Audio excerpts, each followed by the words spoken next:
ওড়নায় টান পড়তে ঘুরে দাঁড়ালো তটিনী। অস্ফুটে বলে উঠল, কি হলো? মানে কি এর? বাইকে বসে থাকা ছেলেটা নির্লজ্জের মতো হাসল। রাত হয়ে গেছে খুকুমণি, ওড়নাটা সামলে।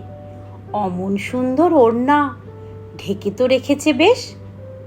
ঈষৎ হাসল তটিনী। সেজন্যই কি ওটার টেনে দেখার ইচ্ছে জাগলো মনে? অনেক রাত হয়েছে খুকুমণি, রাস্তা নির্জন, আলোও নিভে গেছে। ভয় লাগছে না তোমার? অন্ধকারের বুক ফুঁড়ে হেডলাইটের আলো ঝলসে উঠল। আরো দুটো বাইক এসে দাঁড়ালো আগের ছেলেটার দুপাশে। কিরে তোরা, গন্ধে গন্ধে ঠিক এসে পড়েছিস? প্রথম ছেলেটা হায়নার মতো হাসল। কি খুকুমণি, এবার ভয় করছে তো?